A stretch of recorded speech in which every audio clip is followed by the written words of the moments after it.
Terlepas dari apapun statusnya, negara Ya, wajib hadir dalam memberikan perlindungan terhadap warga negaranya. setuju. Ya. Indonesia itu punya regulasi kok Bang, Undang-Undang Nomor 37 tahun Mm. 199. Ya. Itu terkait dengan hubungan luar negeri. Ada Mm. juga Peraturan Menteri Luar Negeri Nomor 04 tahun 2000 tahun Mm. 2008 kalau nggak salah. Ya. Itu terkait dengan sistem pelayanan warga negara kita di luar negeri. Ada Mm. juga terkait dengan perlindungan konsuler. Ya. Itu semuanya sudah ada. Jadi terlepas dari statusnya baik itu unprocedural maupun Mm. prosedural, jadi mereka punya hak yang sama. Jadi revisi Mbak Kori nggak ada istilah legal dan ilegal karena Ya. pekerja migran ini bukan barang. Mbak Ya. Kori ini manusia yang memang semangat undang-undangnya pekerja migran kita menempatkannya sebagai subjek bukan lagi objek. Mm. Nah, mungkin Mbak Kori bisa cerita terkait dengan jam kerja di sana seperti apa, hari liburnya Ya. kayak apa, biar Pak Kepala Badan juga mendengar. Pertama kepada Kemnaker, kedua kepada Kemlu, agar kita diizinkan untuk menempatkan perwakilan kita di negara-negara di mana kita menempatkan pekerja migran. Kita itu baru ada perwakilan kita di Taiwan. Itu pun ya, Taiwan kan bukan perwakilan atau kedubes ya, tapi KDI, Kamar Dagang Ekonomi Indonesia. Nah, di negara lain kita belum diizinkan. Walaupun kita sudah meminta, bahkan saya sudah menggunakan alasan yang sangat rasional. Saya sampaikan waktu itu dalam ratas di depan Menko juga. BP2MI ingin kerja cepat dalam penanganan PMI yang mengalami masalah di luar negeri. Nah, kalau BP2MI ingin cepat, bahkan saya bisa memarahi jika staf saya tidak cepat. Bahkan saya bisa memecat ya staf saya jika dia dolim atau dia tidak bekerja dengan baik. Nah, kalau itu dilakukan oleh Adnaker, nah di perwakilan ini kan baru ada atase ketenagakerjaan yang ditempatkan oleh Kementerian Naker. Nah, ketika dia lambat, ketika dia tidak mengurus serius masalah PMI, saya tidak bisa marah kepada dia. Ya. Bahkan saya juga tidak bisa mengambil tindakan apapun, kecuali ya saya hanya meletakkan tangan saya di dada dengan mengatakan ya sakitnya tuh di sini gitu, ya. Saya hanya bisa ngomong itu. Karena apa? Karena si Adnaker akan mengatakan, Anda nggak punya hak marah pada saya karena saya anak buahnya Menaker, bukan anak buahnya kepala BP2MI. Nah, sehingga saya mengusulkan, ayo dong, please, saya bilang teman-teman Kemlu, please Kemnaker, kan kami tidak mengganggu anggaran Kemlu, tidak mengganggu anggaran Kemnaker. Yang kami tempatkan digaji melalui badan yang saya pimpin kan gitu. Nah, sampai sekarang itu belum disetujui. Sampai sekarang asli belum disetujui. Saya nggak tahu pertimbangannya apa ya. Jadi jangankan kita punya kantor yang terpisah dari Kedubes.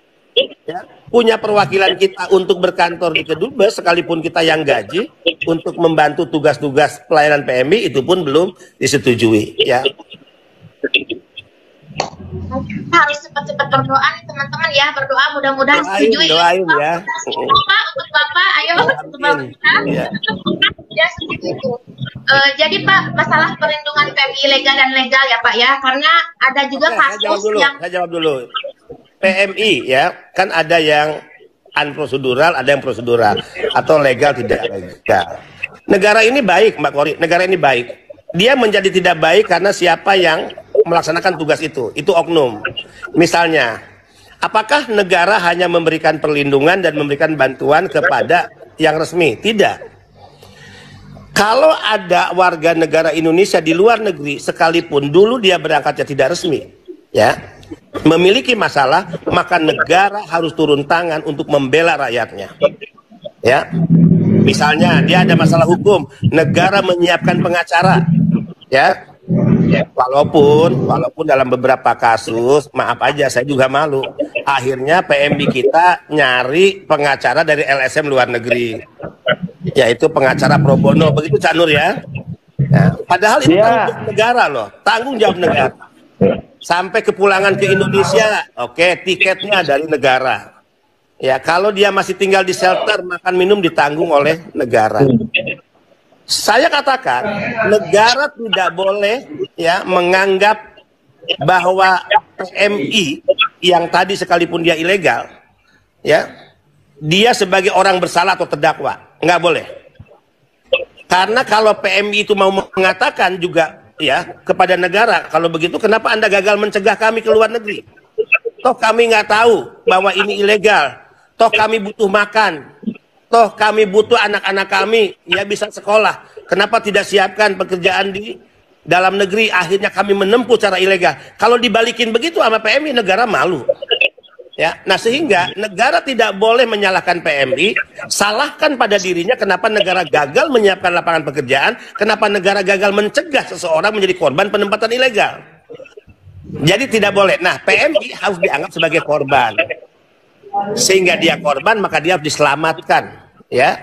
Selamatkan jiwanya, keselamatannya, diselamatkan urusan-urusan masalah hukumnya, diselamatkan masalah perutnya agar dia tidak boleh terlantar, kelaparan di luar negeri, dan juga bagaimana kepulangannya ke Indonesia harus diselamatkan oleh negara. Gitu Mbak Kori. Marak sekali kaburan, Pak, dan oknum WNI sendiri yang merusak nama baik Indonesia, yang mempengaruhi PMI, yang nanti bekerja dengan baik untuk kabur, dan ada penjemputan berbayar dan dijadikan pekerja seperti itu, Pak. Ya. Sangat miris, Pak, seperti itu, Pak.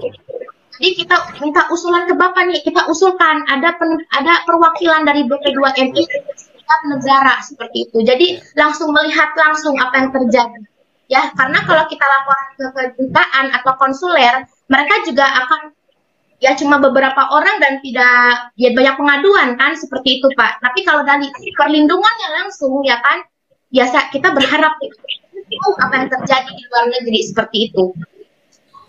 Oke, jadi gini, ya BP2MI sudah lama mengajukan, ya, pertama kepada Kemnaker, kedua kepada Kemlu, agar kita diizinkan untuk menempatkan perwakilan kita di negara-negara di mana kita menempatkan pekerja migran.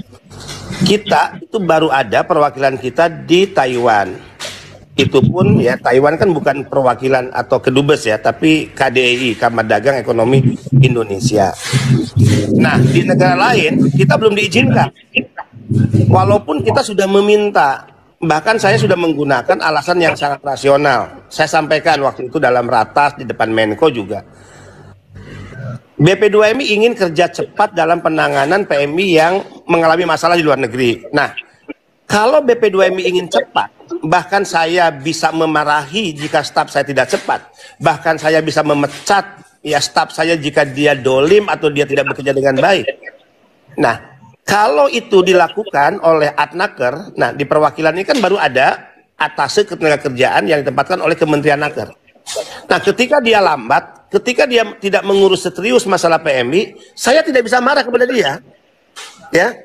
Bahkan saya juga tidak bisa mengambil tindakan apapun, kecuali ya saya hanya meletakkan tangan saya di dada dengan mengatakan ya sakitnya tuh di sini gitu, ya. Saya hanya bisa ngomong itu. Karena apa? Karena si Adnaker akan mengatakan Anda nggak punya hak marah pada saya karena saya anak buahnya Menaker, bukan anak buahnya kepala BP2MI. Nah, sehingga saya mengusulkan, ayo dong, please, saya bilang teman-teman Kemlu, please Kemnaker. Kan kami tidak mengganggu anggaran Kemlu, tidak mengganggu anggaran Kemnaker. Yang kami tempatkan digaji melalui badan yang saya pimpin kan gitu. Nah sampai sekarang itu belum disetujui. Sampai sekarang asli belum disetujui. Saya nggak tahu pertimbangannya apa ya. Jadi jangankan kita punya kantor yang terpisah dari Kedubes. Ya, punya perwakilan kita untuk berkantor di Kedubes, sekalipun kita yang gaji, untuk membantu tugas-tugas pelayanan PMI, itu pun belum disetujui. Ya.